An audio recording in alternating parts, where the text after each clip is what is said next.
Querida igreja, a paz do Senhor Jesus, agradeço a hospitalidade da igreja e do Santo Ministério em nos receber aqui esta noite. O tema que foi escolhido é discípulos cheios de poder. E temos como manual normativo, instrutivo, para esta reflexão, o 5º livro do cânon do Novo Testamento, que é Atos dos Apóstolos. Um manual de missões, um manual de evangelização, um manual também doutrinário, pois embora seja um livro histórico, mas aqui há lições que o Espírito Santo ensina à igreja de maneira claríssima e evidente. Também um manual eclesiástico. Lendo o livro de Atos dos Apóstolos, nós vamos aprender a dinâmica do Espírito Santo nos primeiros anos da igreja que Jesus comprou para si. E lá em 16 de Mateus, quando Jesus disse a Pedro que edificaria a sua igreja nele, em si mesmo, em Cristo, como pedra angular, como rocha eterna, ele evidentemente cumpre isso em Atos 2, no derramamento de poder, pois antes de Jesus conceder qualquer vitória, qualquer recurso à igreja, a primeira coisa que ele quer conceder ao seu povo é poder. Porque a igreja pode ter instalações, pode ter recursos humanos e materiais, pode ter influência na sociedade, mas se a igreja não tiver poder, ela não avança, porque a tarefa dela é uma tarefa espiritual, é uma tarefa sobrenatural e só pode ser realizada com o poder que vem do alto. Em Lucas 24, Jesus deu ordem para que ficassem reunidos até que do alto fossem revestidos de poder.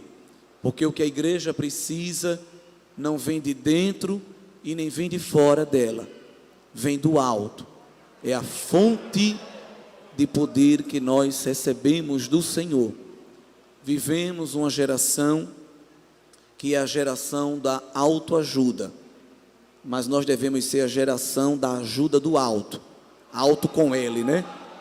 De onde vem, evidentemente, a energia deste poder espiritual que nos motiva a trabalhar. Antes deste derramamento, nós vamos ver os discípulos trancados, cabisbaixos, acovardados, entristecidos, morosos, alguns até murmurando. Aí no jogral, o irmão disse que o crente que murmura, ele não obtém vitória. Isso é uma verdade, porque a murmuração é até um pecado. E nós vamos observar que o medo que os discípulos tinham do sinédrio judaico, do Império Romano, impediu em algum momento que eles avançassem. Por isso que Jesus, lá em João 20, vai fazer uma visita aos discípulos depois de ressuscitado, atravessa a porta de maneira sobrenatural, e a primeira coisa que Jesus fala é uma saudação de paz, e o evangelista João diz que ele sopra o seu espírito naquele lugar. Eu creio que uma amostra grátis de outro vento mais forte que ele ia soprar mais à frente, não é isso, irmãos? E os discípulos vão começar a ficar animados. Jesus, antes de ser ascenso aos céus, faz a famosa promessa de Atos 1:8, dizendo que eles receberiam este poder do Espírito Santo para se tornar testemunha. E essa testemunha aqui é mártir, uma pessoa que está disposta a morrer, se preciso for, por causa da fé. Homens que estavam com medo da morte, Jesus está dizendo, vocês vão ficar tão cheios de poder, que não vão ter medo nem da morte, e não vão ficar calados, porque quando eu derramo poder, esse derramamento de poder meu de Deus vem acompanhado de fala cheia de ousadia e de autoridade.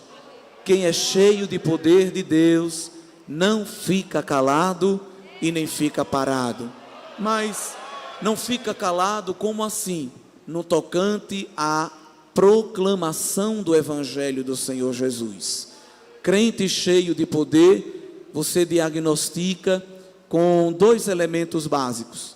Se ele só quer viver dentro do templo, ele não está totalmente cheio de poder. Se você marca trabalho evangelístico e ele vira meteorologista e diz: amanhã eu não vou poder ir porque vai chover, ou ele profetiza que vai adoecer, não é? Eu vou ficar rouco, eu vou ficar tonto, não vai dar, estou sentindo que vou ficar mal. Esse crente ainda não está cheio de poder, porque o Senhor Jesus disse: quando eu derramar poder, vocês vão falar a minha palavra em Jerusalém, na Judeia, em Samaria e até os confins da terra. Jerusalém, fazendo assim uma comparação bem grosseira, seria o templo central. É bom ficar no templo central, não é?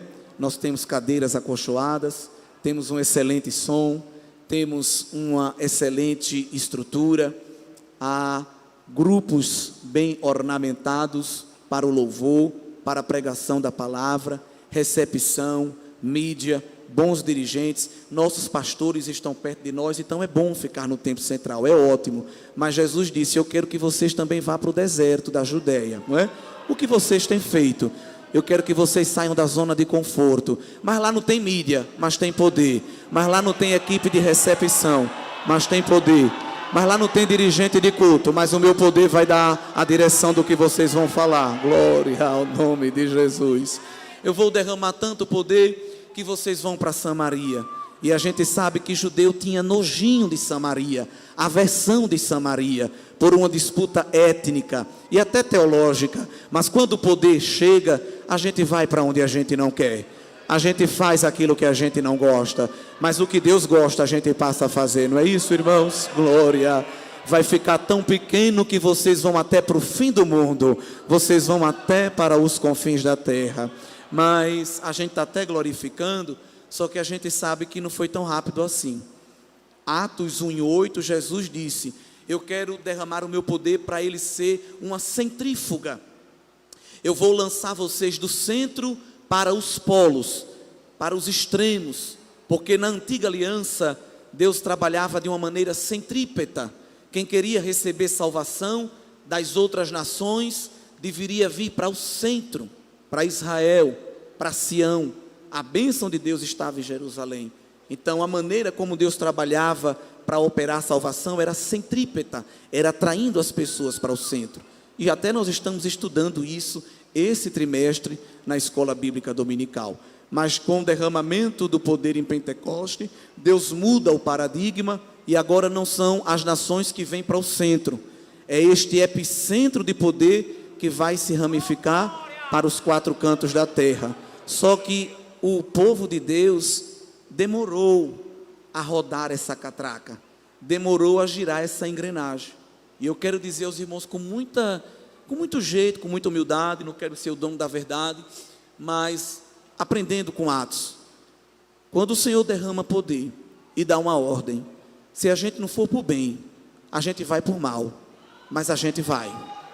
Porque Jesus não derrama poder para jogar no ralo, ele derrama poder com propósito. Um grande pregador disse que Deus derrama unção com missão. Unção anda ligado com missão. Isaías 61. Porque o Espírito do Senhor Jeová está sobre mim e me ungiu. Para quê? Para pregar, para proclamar, para apregoar, para ordenar. Há uma lista de tarefas. Jesus, em 4 de Lucas, lê esse texto falando dele mesmo. E o nome de Jesus, Cristo, é ungido. Se tinha alguém que tinha unção, e tem, é Jesus, o verdadeiro ungido de Deus. Mas não era unção para ficar regalando o olho, botando o braço para trás, entronchando o dedo, virando o corpo, sapateando no fogo, corinho de fogo, pandeiro de fogo, aqui dentro. Eu digo para ti, tu diz para mim, Pega na minha mão e vamos até ali, depois a gente volta. Não, não. Este poder é para declarar abertura de prisão para quem está encarcerado lá onde ninguém quer ir. Eu sei que nós somos pentecostais. A gente gosta de um culto cheio da graça, da glória, do poder. A gente gosta de falar em língua, dar glória a Deus bem alto, bater uma mão na outra. Manda mais, Jeová. Mas crente cheio do poder, a gente não vê aqui não. A gente vê quem é cheio do poder, falando o evangelho lá fora. Por isso esse saldo de almas salvas, por isso esse saldo alto de vidas permanecendo, porque a igreja está falando e está saindo do conforto de Jerusalém, indo para a Judeia, entrando em Samaria, e quem sabe o Rio Grande do Norte vai ficar pequeno, glória, e a igreja vai ter que avançar para outras nações para continuar proclamando o evangelho. Mas como eles não fizeram isso, digamos assim, por bem, em Atos 8:1, nós vamos ver que eles foram por mal. Como assim? Será que os irmãos não se incomodariam de ver lá Atos 8:1, a maneira como Deus trabalha para sacudir a igreja? Deus, para sacudir a igreja, não convida pregador famoso. Deus, para sacudir a igreja, não precisa de banda, com todo respeito a esta tão bela que tem. Deus, para sacudir a igreja, não convida cantor. O que é que Deus faz para sacudir a igreja? Evento? Não, glória. E também Saulo consentiu na morte dele, e fez-se naquele dia uma grande perseguição contra a igreja que estava em Jerusalém. Olha, se a igreja não tivesse poder, ao ser perseguida, ia todo mundo para o bunker, se esconder no porão, correr para a caverna. Mas como estavam cheios de poder, o diabo pegou em bomba, porque o pai mandou uma grande perseguição, e Lucas diz, todos, quem queria e quem não queria, quem gostava e quem não gostava, quem ajudava e quem atrapalhava, todos foram dispersos pelas terras da Judeia e da Samaria. Vocês não querem ir não agora? Pois eu vou mandar luta, vou mandar prova, vou mandar ameaça de morte, vou mandar Saulo bufando como um touro velho, como um tigre esfomeado, querendo vos tragar, mas vocês não vão temer, e vão, como uma centrífuga de Jeová, avançar e avançar na pregação do evangelho. E foram tanto, que em Samaria se estabeleceu uma bonita congregação, e o dirigente daquela congregação era o diácono evangelista Filipe, e foi enviada uma comitiva para visitar aquela congregação, uma comitiva com 2 apóstolos, Pedro e João.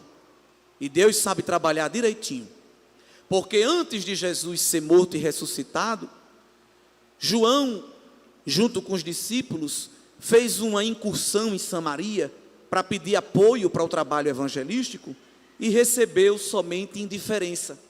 Lembre-se que João é o apóstolo do amor, mas ele voltou tão indignado com aquela rejeição que pediu a Cristo, que tal a gente orar para descer fogo do céu e matar tudinho? O do amor. O do amor. Jesus disse, calma varão, não é assim não. Esse discípulo que lá atrás queria orar para descer fogo para matar, agora vai na comitiva enviada pelo Templo Central visitar a nova congregação de Samaria. E Lucas 8 diz que lá pelo final do culto, eu creio, o dirigente da congregação Filipe chama a congregação para orar, para batizar com o Espírito Santo, e convida quem para orar? Eu quero convidar o apóstolo João. Ele vai orar para Jesus batizar. Aquele que antes de Jesus ressuscitar queria orar por fogo para matar, agora depois de Pentecoste está orando para o Senhor derramar fogo para batizar. Louvado seja Deus. A igreja vai crescendo cheia do poder do Espírito Santo. De que é que estamos cheios esta noite? Eu não vou dizer assim, quem está cheio de poder, levanta a mão e dá glória. Isso é muito superficial. Como é que eu sei quem está cheio de poder? Não fica calado e nem fica parado aqui dentro. Esta unção está disponível para a igreja do século 21 e cadeias continuam sendo quebradas, portas do inferno continuam sendo destruídas, algemas continuam sendo despedaçadas, cativos continuam sendo libertos. E com todo respeito, Deus não está usando o corpo de bombeiro, Deus não está usando a guarda municipal, com todo respeito. Eles têm as suas funções louváveis e honradas.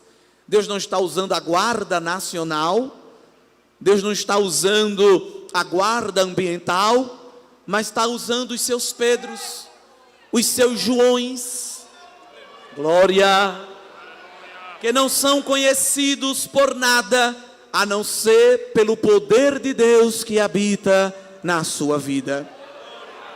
Antes do poder, Pedro estava se escondendo. Depois de poder, aonde é que está Pedro? Atos 1, nós vamos ver que este Pedro, cheio de poder, agora está tirando a primeira escala de culto da igreja. O Pedro que disse que não conhecia Jesus lá atrás. E um dos evangelistas dizem que, ao ser interpelado por uma mulher de dizer, você andava com ele mesmo? É como que Pedro dissesse assim, eu quero que caia um trovão na minha cabeça, se eu conhecia ele. Ele foi capaz de dizer isso, mais ou menos isso. Tudo, menos confessar publicamente que conhecia Cristo. Mas depois que Jesus marca um segundo encontro com Pedro, e faz uma segunda pesca maravilhosa, e pela segunda vez dá a Pedro a carta de demissão, dizendo, eu não quero que você seja pescador de peixe, mas você agora vai ser pescador de homens, porque o pescador de peixe pega a criatura viva, e quando vem para sua mão ela fica morta, mas o pescador de homem pega a criatura morta no pecado, e quando apresenta o evangelho ela fica viva, aleluia. E como Pedro parece que não entendeu, Jesus parece que desenhou, eu quero que você seja pescador de homem, eu quero que você seja pastor de ovelha. Está aqui a credencial, você vai ser o primeiro pastor da igreja. E a primeira lista de culto quem vai tirar é você. Você é o primeiro escalado da vigília de Pentecoste. Hoje muitas igrejas marcam vigília, tem o louvor, tem a hora da marcha, tem a hora da quebra de maldição, tem a hora do clamor pela prosperidade, mas não tem a hora da oração. Mas quando o Senhor Jesus mandou reunir a igreja, mandou a igreja ficar orando até que recebesse poder. Ele não marcou. Por quê, queridos irmãos? Nós temos que lembrar, avivamento não é marcado e nem é agendado por nós. Tem muita performance em nosso meio. Tem muito cantor, pregador, profeta, dirigente do culto que diz, daqui a 3 segundos vai acontecer algo espetacular. Não acontece nada. Vamos dar 7 glórias. Na 7ª glória, você vai ver o que vai acontecer. Não acontece nada. Porque alguém quer manipular aquilo que não é manipulável. Não é o homem que controla o Espírito. É o Espírito Santo que controla o homem. Glória. As pessoas não vivem uma vida de oração e querem marcar o momento do avivamento. Isso é impossível.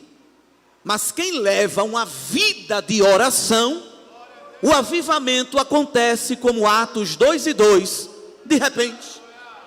Por que foi de repente, igreja? Porque ninguém disse, dá 3 glórias aí, que quando for na 3ª glória, o chão vai tremer. Não, eles estavam ocupados, concentrados, fixados em orar. Eles estavam tão envolvidos na oração, que Deus surpreendeu eles com o movimento do Espírito. Ninguém disse, já já vai acontecer. Não, eles estavam tão compenetrados em dizer: Senhor, manda já o teu poder. Senhor, manda já o teu poder. Senhor, manda já o teu poder. E batiza cada um. A pausa daquele culto de oração não foi, com todo respeito, para dar um aviso, para fazer um jogral, para fazer alguma coisa. A pausa que Pedro deu para a oração em Atos 1 foi para pregar a palavra. Porque o que produz avivamento na igreja é a pregação da palavra. Pode ter, como teve esta noite, uma linda dramatização. Pode ter, como teve esta noite, um maravilhoso e bíblico jogral, como nós ouvimos. Pode ter louvores, pode ter instrumentistas, pode ter grandes corais. Mas o que produz derramamento de poder, avivamento, mudança de atitude, mudança de caráter na vida da igreja é a pregação da palavra. Avivamento bíblico, o avivamento do Espírito é bíblico. Pedro parou de orar, começou a pregar, depois voltou a orar e de repente, um vento impetuoso soprou no lugar. Fogo caiu do céu e todos viram, todos ouviram e todos sentiram o poder de Deus. Aleluia. Quando o poder de Deus hoje cai, às vezes é só meia dúzia de crente que sente. Às vezes estou dirigindo o culto e vejo a igreja naquele poder, lá onde coopero, na igreja que pastoreio. E às vezes eu vejo um crente ou outro que parece que está no mundo, fora do nosso. E eu digo: meu Deus, como é que a pessoa consegue estar no meio de um oceano e ainda ficar seco?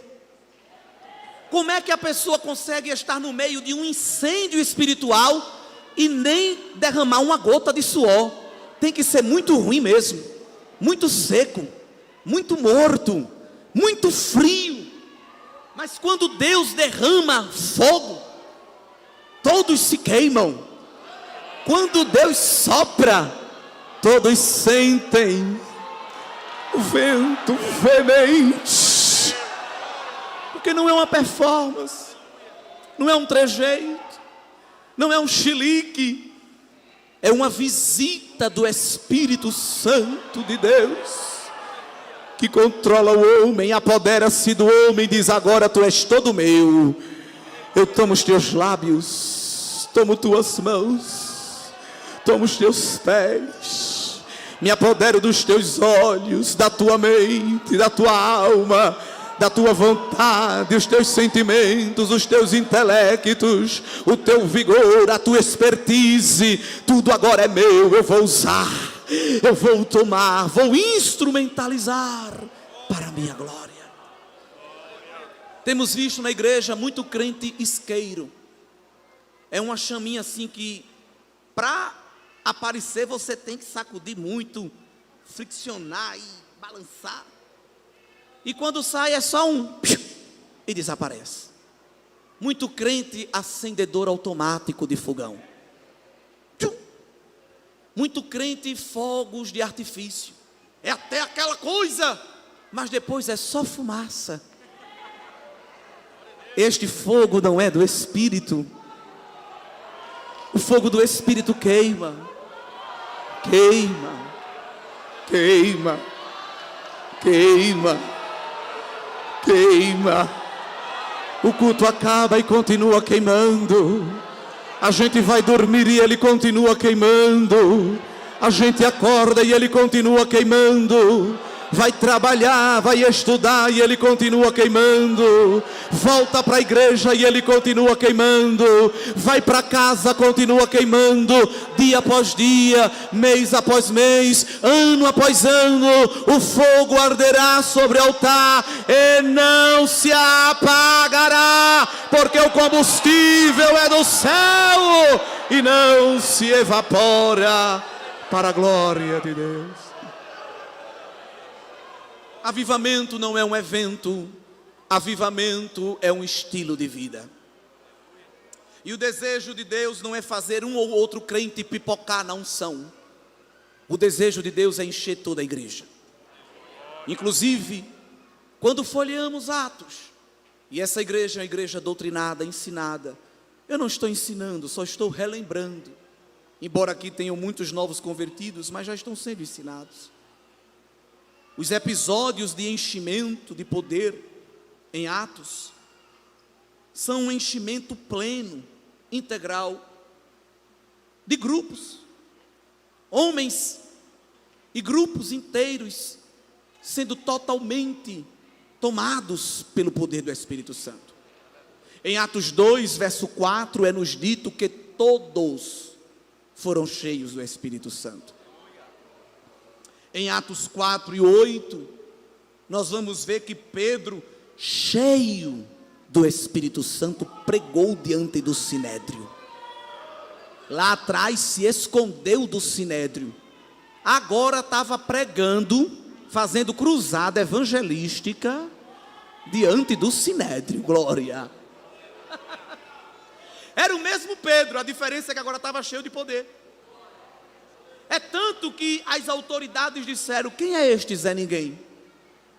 Ele é indouto, homem sem letra, não tem uma teologia muito avançada, não tem um pós-doutorado em divindade. Isso aí, se muito fez, foi o discipulado, sem desmerecer, mas é porque o discipulado é os primeiros passos. E como é que ele está falando coisa que nem a gente sabe? Como é que ele está pregando com tanta eloquência? Quem foi seu professor de oratória? O Espírito Santo é o professor de oratória do crente. Porque Jesus disse qual é a função do Espírito Santo.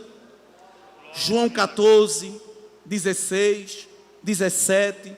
Jesus explica bem a função do Espírito Santo para a igreja. Esse neopentecostalismo estranho que quer entrar aqui dentro, pinta um quadro de que o Espírito Santo faz alguém se arrepiar. Repito isso porque é muito comum falar isso hoje. Que uma pessoa cheia do Espírito Santo é a que arregala o olho assim mais aberto.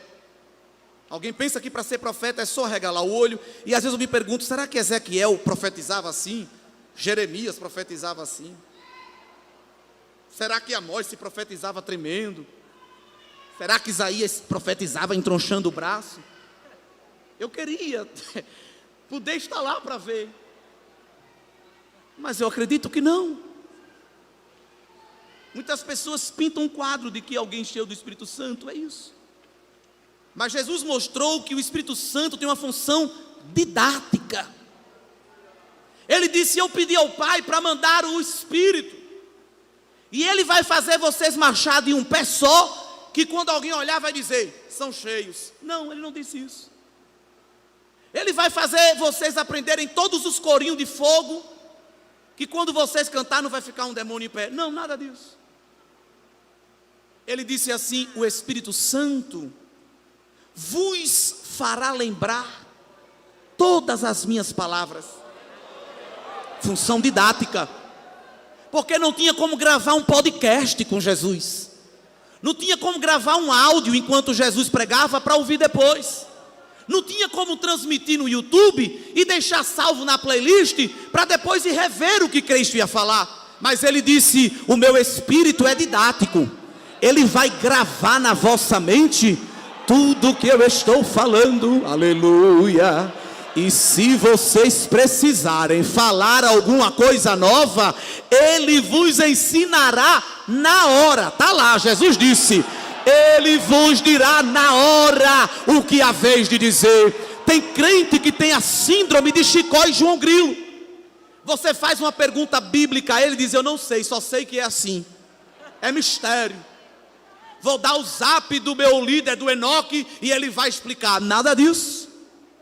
Pedro, que era um homem simples, não era um analfabeto, porque todos eles tinham um conhecimento básico, até porque eram comerciantes.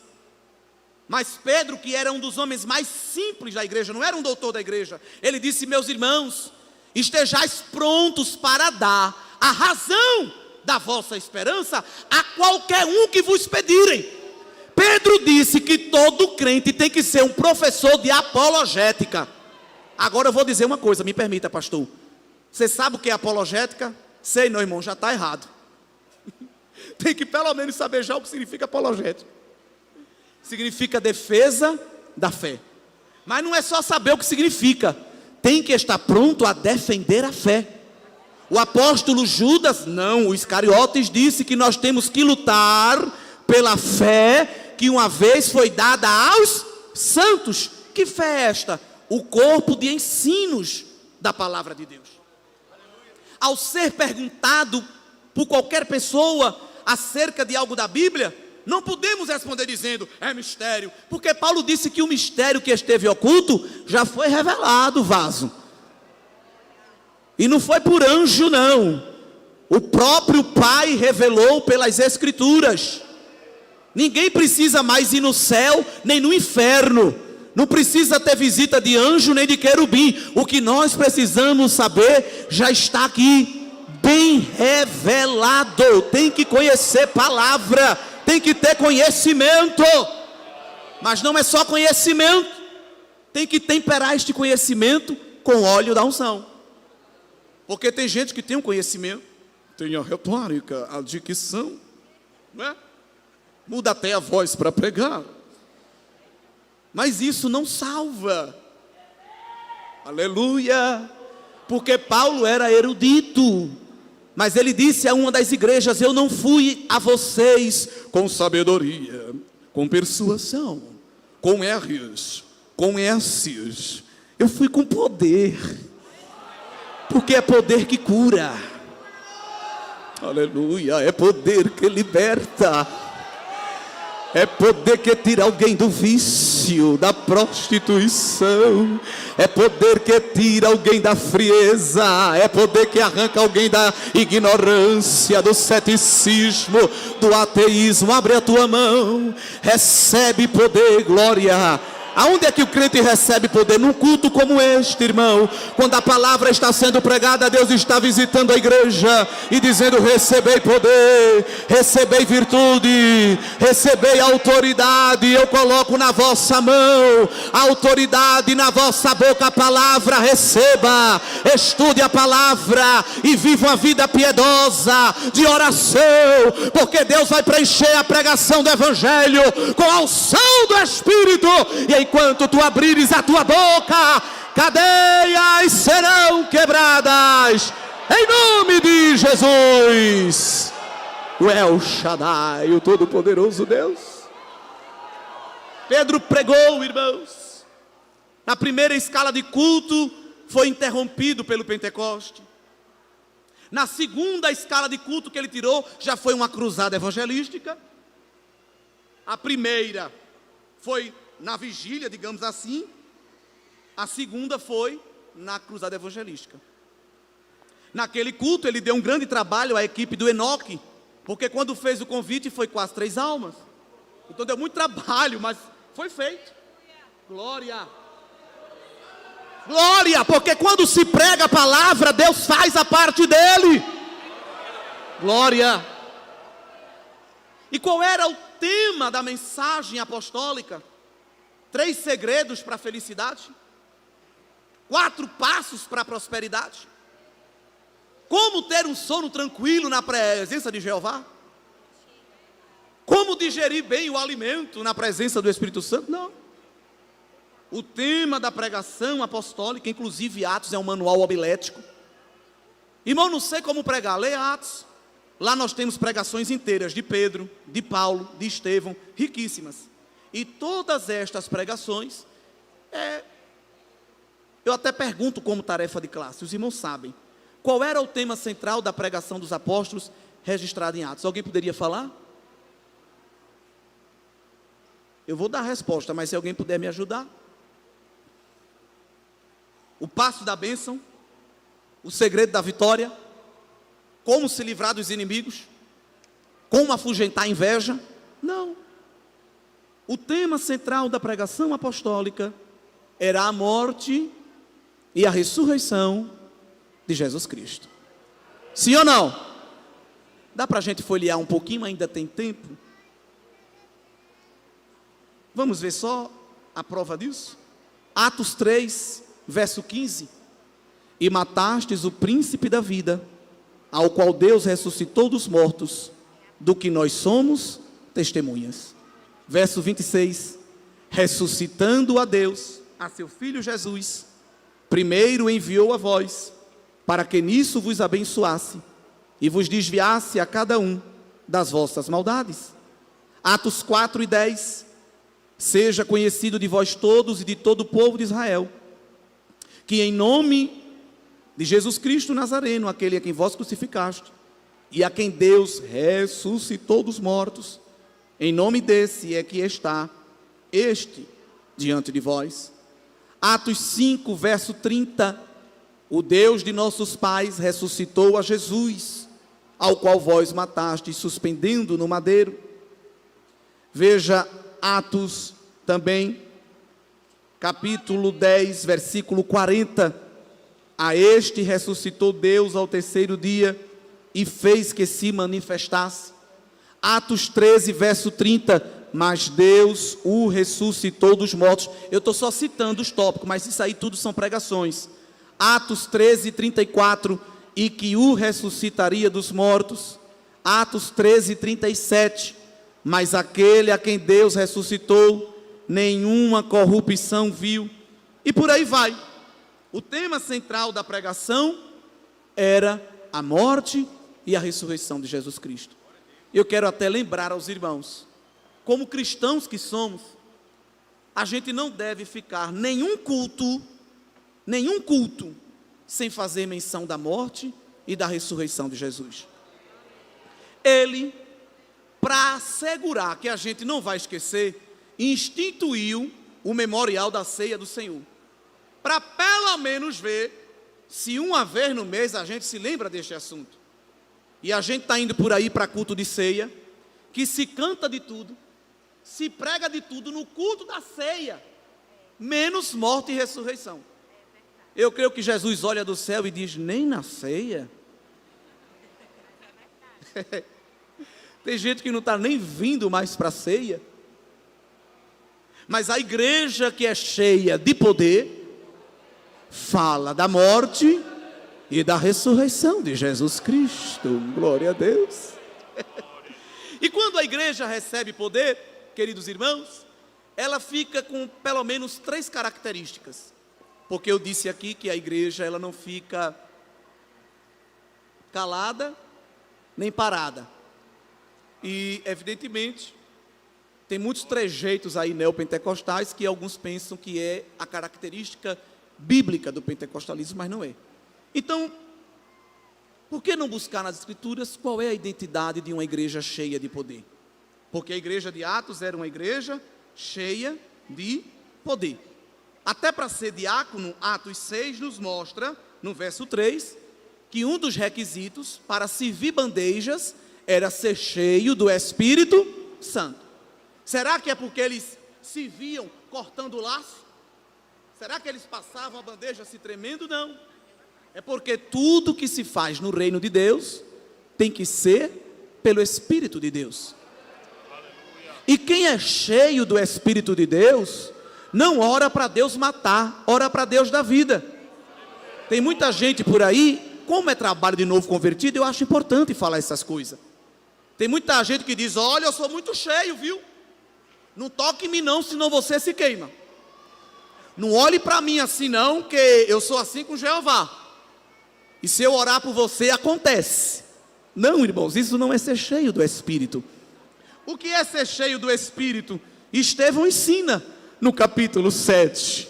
Enquanto pregava, no versículo 54, os fariseus se enfureciam e rangiam os dentes contra ele. Mas Estevão, estando cheio do Espírito Santo, fixando os olhos no céu, viu a glória de Deus e Jesus à direita do Pai. E ao invés de orar para matar, ele ora no verso 60, Senhor, não ponha na conta deles esta raiva. Eles não sabem o que estão fazendo. Crente cheio de poder é misericordioso. Crente cheio de poder perdoa. Crente cheio de poder não guarda amargura nem rancor. É alguém jogando pedra e ele deixando de olhar para a afronta e olhando para o céu. Se olhar para a terra, vai se embaraçar, mas se estiver cheio, olha para o alto, olha para o Pai, não olha para a afronta, mas olha para Cristo, se levantando do trono para estender as mãos e consolar a tua vida, a tua alma. Glória a Deus.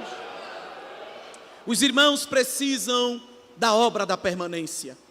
Não basta aceitar a Cristo, tem que permanecer em Cristo. Só em João 15, pelo menos 5 vezes, Jesus usa a palavra permanecer. E para permanecer, tem que ser cheio. Porque vai ter alguém no teu caminho com uma pedra. Vai ter alguém no teu caminho com uma lança. Vai ter alguém no teu caminho com uma seta, com um arco, com carros de guerra. Mas olhando com os olhos fixos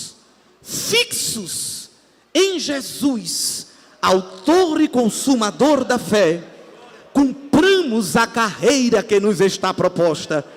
Ali em Hebreus 12, carreira não é carreira gospel. Eu tinha 10 seguidores, agora eu tenho 180, minha carreira está prosperando. Não é isto. Carreira ali no original grego é agonia. Sabia que tem um sofrimento preparado para você? Sabia não, irmão? Pois fique sabendo. Sabia que tem um pacote de provação para a sua vida? Já tem. Mas Cristo, desprezando a afronta, continuou cumprindo o propósito do Pai. E agora, como modelo, está nas alturas, dizendo: olha para mim, toda caminhada eu tenho que olhar para o chão, senão eu tropeço. A caminhada cristã, espiritual, é a única que eu não devo olhar para o chão, para baixo, porque se eu olhar, eu tropeço. A caminhada espiritual é a única que eu tenho que correr, olhando para frente e para o alto. Tu visse o que falaram de tu? Vi não, porque eu estou focado em Jesus. Tu soube o que alguém falou ali? Também não estou sabendo não, eu estou sabendo agora é da palavra. Tu percebesse aquele me disse, oxe, isso aí é passado, agora eu conheço é a Jesus, eu me relaciono com Ele, cumpramos, Ele vai cuidando das lutas, Ele vai administrando o sofrimento, Ele vai livrando do mal, e a igreja vai caminhando. Precisa correr não, vá caminhando passo por passo, porque já atravessaremos o Jordão, e chegaremos na Nova Jerusalém. Receba força para caminhar esta noite. O poder de Deus te dará força para suportar as afrontas e para chegar na Nova Jerusalém. Às vezes, na hora do corinho de fogo sapateia, na hora do manto se arrepia, mas basta o seu nome não ser apresentado na lista de visitantes. Me dê minha carta. Ninguém me valoriza aqui. Nós não fomos chamados para ser valorizados. Mas sabe por que nós estamos com uma geração de muitos crentes raquíticos, subnutridos? Porque a gente canta e prega sobre a caneta, sobre a coroa, sobre o sapato, sobre a cortina. Vai entendendo o que eu estou falando, a analogia. Sobre o palco até a gente canta, mas cantamos e pregamos pouco sobre cruz. Jesus não disse para ninguém: quer me seguir? Pega a coroa de vitorioso. Quer me seguir? Pega o manto de príncipe. Vou te botar na cadeira mais alto para todo mundo ver que tu é alguma coisa. Não. Quem quiser vir após mim, negue-se a si mesmo. Tome a sua cruz e siga-me. Porque que adianta o homem ganhar o mundo inteiro e perder a sua alma? Mas aquele que perder a sua vida, aquele que abrir mão dos seus prazeres, aquele que renunciar à carne, este vai salvar a sua vida, porque abrindo mão aqui e recebendo do Pai na eternidade. Isso é o Evangelho do Senhor Jesus. A igreja de Atos é uma igreja cheia, e por ser cheia, ela tinha 3 características, e já vou para a conclusão desta brevíssima reflexão. Lá em Atos 2, versículo 42, depois de receber poder, o doutor Lucas, inspirado pelo Espírito, registra que eles se mantiveram, permaneceram, perseveraram no ensino dos apóstolos, na comunhão, no partir do pão e nas... Vamos ler junto, irmão, esse texto, acho que valia a pena, não é? Se os irmãos estão com a Bíblia aberta, parece que tem uns que ainda não estão, não sei se trouxeram todos, mas se os irmãos trouxeram a Bíblia, puder abri-la, lê-la, amá-la e praticá-la, vai ser muito bom. Porque tem uns que nem traz, tem uns que trazem, mas não abrem, tem uns que abrem, mas não lê, tem uns que lê, mas não crê, tem os que crê, mas não pratica, e tem os que praticam, mas são religiosos e não amam. Mas nós temos que andar com ela, abri-la, lê-la, meditá-la, crê-la, praticá-la e amá-la para prosperarmos na presença do Senhor. Vamos ler todos juntos, Atos 2, 42 até o 47. Acho que a maioria de nós usa a versão corrigida, vai ficar um bonito coro. Todos juntos. E perseveraram na doutrina dos apóstolos, e na comunhão, e no partir do pão, e nas orações. Em cada alma havia temor, e muitas maravilhas e sinais se faziam pelos apóstolos. Todos os que criam estavam juntos, e tinham tudo em comum. Vendiam suas propriedades e fazendas, e repartiam com todos, segundo cada um tinha necessidade. E perseverando, e partindo o pão em casa, comiam juntos com alegria e singeleza de coração, louvando a Deus e caindo na graça de todo o povo. E todos os dias acrescentava o Senhor à igreja aqueles que se haviam de salvar. Aqui tem pelo menos 10 características de uma igreja cheia de poder. Observe que em nenhum momento diz que eles arregalavam os olhos, se arrepiavam e tronchavam os dedos. Mas pelo menos tem 3 aqui que eu queria chamar a atenção.